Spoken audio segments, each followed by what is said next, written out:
ঢুকলো কোন দিক দিয়ে? ঢুকলো ওই দিক দিয়ে, এদিকে আছে দেখাচ্ছি, এরা নামছে এই দিক দিয়ে, এরা আসছে এই দিক দিয়ে। আচ্ছা, কোন দিক? এরা ঢুকছে এই দিক দিয়ে, এই দিক দিয়ে মেন গেট লাগানো ছিল, এই দিকে গেট লাগানো ছিল তো, এই দিক দিয়ে নামছে, নামে এইদিকে গেছে, এইদিকে গেট খোলা পাচ্ছে, এই দিক দিয়ে ঢুকছে, ওই দিক দিয়ে ঢুকছে, আমার ভাগছে এই ওই সিঁড়ি দিয়ে উঠে ভাগছে, সিঁড়ি দিয়ে? হ্যাঁ সিঁড়ি দিয়ে উঠে আবার ওই উপর দিয়ে গেছে। রেললাইনটার ব্যাপারে অনেকগুলো আছে ব্যবসা নেশা করে ওরাই আরেকটা বাড়িতে 2-3 দিন আগে আরেকটা বাড়িতে হলো আপনার কবে ডাকাতির ঘটনায় চাঞ্চল্য ছড়ালো উত্তর দিনাজপুর জেলার ইসলামপুর থানার ধানতলা বাজার এলাকায়। জানা গিয়েছে, জগদীশ মোদক নামে এক ব্যবসায়ীর বাড়িতে এই ঘটনায় এলাকায় চাঞ্চল্য ছড়িয়ে পড়ে।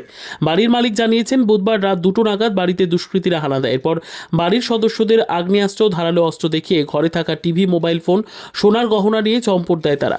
বাড়ির পাশাপাশি দোকানেও হানা দিয়ে নগদ টাকা নেওয়া হয়েছে বলে অভিযোগ।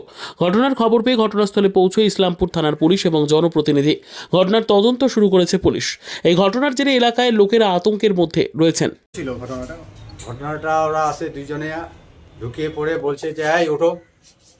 উঠলাম, উঠে বলছে, আমি তখন বললাম কি এই তোমরা কে? তোমার তো বলে জানতে হবে না, তুমি চাবিগুলো দাও। চাবি চাচ্ছে, মানে চাবি আমার কথায়। তা আমার কাছে যে চাবি ছিল ওই চাবি ধরাই দিলাম, ধর এই চাবি নেই, বলে এই চাবি না, চাবি দে।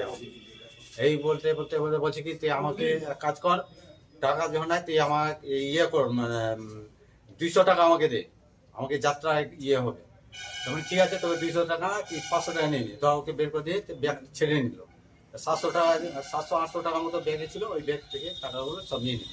নিয়ে আবার বলতেছে ওর মেয়েকে ধর, ওর মেয়েকে ধর, তাহলে ওর দিবে চাবিটা।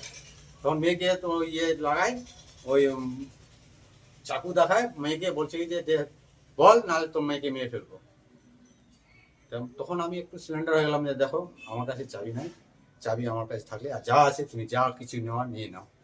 আমার বউ বললো কি যে আমার কাছে চাবি নাই, চাবি তো তোমাদের দুইজনের কাছে আছে, তুমি চাবি দাও।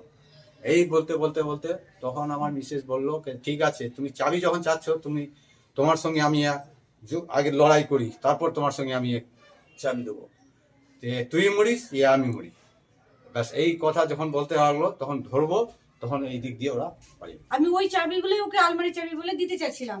ব্রেন্ডে তখন আমার ওটাই আসলো, বলে চাবি খুলে আমি এই গেটটা যেই খুলেছি, ও আমাকে ধাক্কা মারলো মাথার মধ্যে, আমাকে গেটে এরকম করে লাগলো।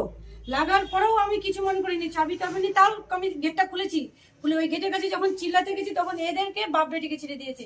তার আগে আমি জানতাম যে বাপ বেটি শেষ, ওরা যখন শেষ হয়ে গেলো আমি তোকে ছাড়বো না, ওদেরকে শেষ করে তোকে ছাড়বো না, আমি এই কথাটা লাস্ট বলেছি। কতজন ছিল? দুইজন ছিল। বাইরে অনেক কজন ছিল। পুলিশ আসছিল? হ্যাঁ পুলিশ আসছিল। কি কি নিয়ে গেছে? আমার ইয়ে ছিল, একটা শাখা ছিল সোনা বাঁধানোর, একটা আংটি ছিল, আর একটা রকেট ছিল গুরুদেবের, ওটা ছাড়া আর কিছু নিয়ে যায় নাই। আর দোকানের ক্যাশটা, আর আমার পার্সে 600 টাকা ছিল, যেগুলো পার্সে ছিল। কখন হয়েছিল? আর চাঁদির পায়েরটা ছিল। আর মন্দিরের কখন হয়েছিল? রাত 2টার সময়। যে দুজন আসলো তাদেরকে ছিলেন, কিরকম ছিল তারা? ভালো করে পাতলা লোকাল লোক মনে হয়েছিল, আমাদের 50% লোকাল লোক মনে হচ্ছে, ভাষা দেশি বলছিল।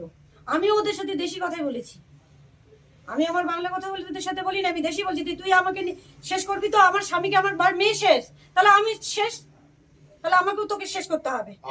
ইসলামপুর থেকে বিশেষ প্রতিবেদন, উত্তর বাংলা সংবাদ।